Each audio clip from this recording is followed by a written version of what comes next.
In today's video, we take a look at a girl who broke up with her boyfriend because of a TikTok, and this man here who refused to marry a woman who does not sign the prenup. Say you're gonna marry a girl, okay? And you love her so much. Would you make her sign a prenup with the abundance of money you do have?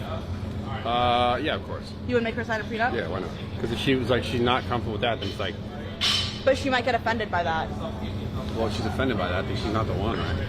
Okay. I mean, it's like, is that then, she's offended by it, is she like, is that why she's there then? Your money?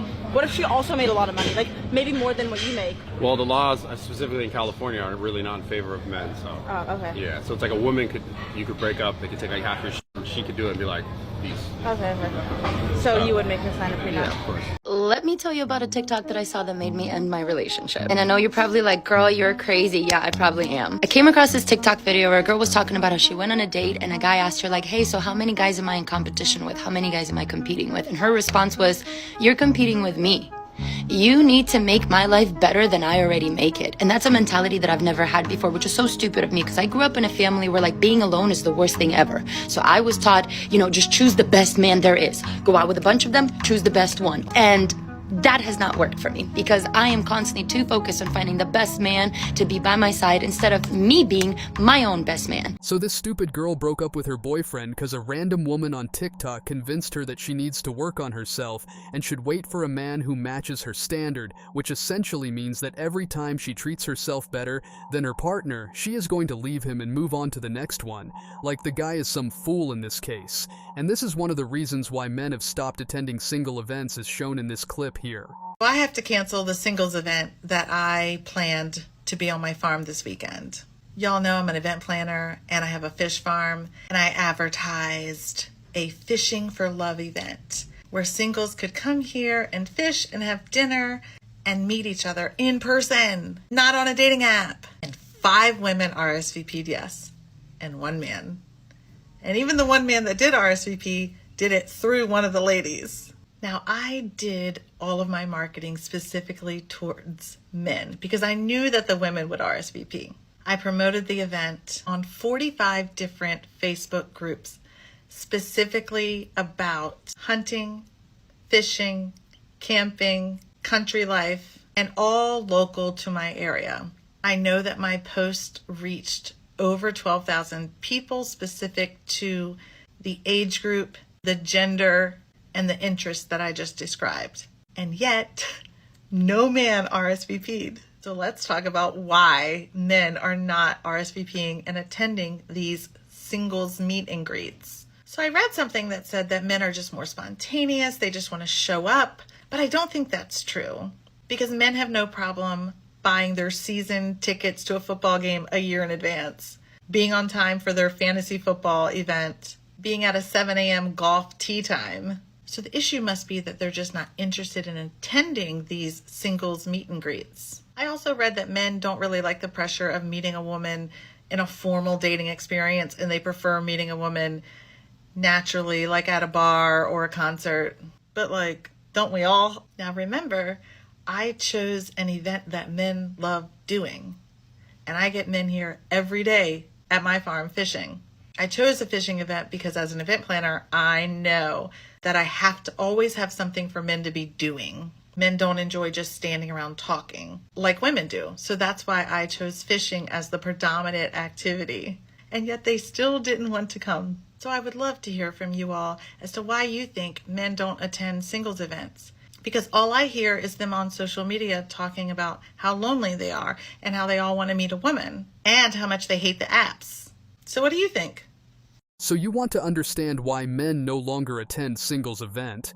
Maybe that's because they are done dealing with arrogant and entitled women, or because most modern women are useless, and instead of accepting that, they make the man feel worthless, or because women are deluded enough to ignore the good guys and then go on social media and justify their choices as shown in this clip here. Women nowadays will literally be like, I can't find any good men. There are no good men left. And then they'll be like, I just need 6 feet, about like 6 inches, and like 6 figures.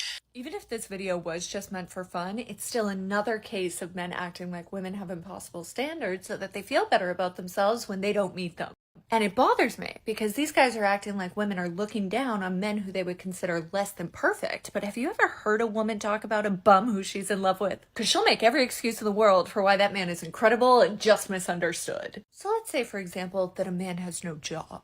She's not going to let you sit there and call him unemployed. No, she's going to tell you how it's probably because no one ever encouraged him and that he's going to be able to do anything he sets his mind to once she just believes in him. You're acting like women will only date men who make 6 figures, but I know women who are working 2 jobs with full insurance and a 401k who are dating men with 60 cents in their bank account because she thinks he has potential.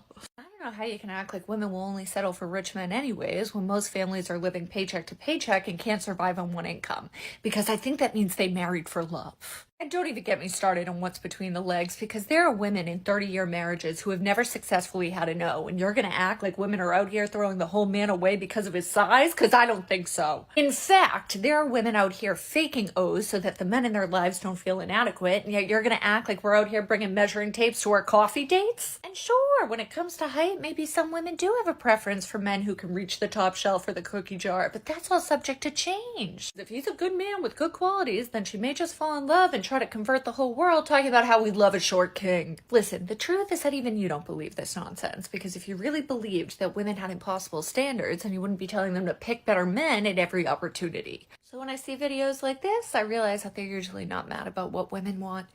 They're just mad that women don't want them. Yeah, I have heard of a woman who was in love with a bum. She left him for a guy who was a lot better. Then her ex. Also, yes. A woman would only date a man with 6 figures if she was given a choice, and no man cares about what you think, cause the amount of times a guy is shamed because of his size by women is uncountable, and you are mad because you yourself are single because of your deluded standards. Let me start by saying you have something there. You're right. Men are born at the wall, but the difference is it's not a negative thing. Being born at the wall is actually a blessing. Now, why do I say this? It's because when you're born without advantages or privileges, you work harder, you develop yourself. When you're born at the wall, there's nowhere to go but over the wall. That's your only option. Now, you see, with women, especially attractive women, they're so far away from the wall. They glide through life with privileges without needing to develop themselves. They glide through life thinking everything comes to me because I'm attractive. Now that actually puts a person at a disadvantage when you finally come closer to the wall. Because the wall, what it represents, it's not just a brick wall. The wall represents truth. That's what the wall is. It's your truth. Without all the pomp and circumstance, without the beauty and the attractiveness or the XX chromosomes, which gives women an advantage from the start.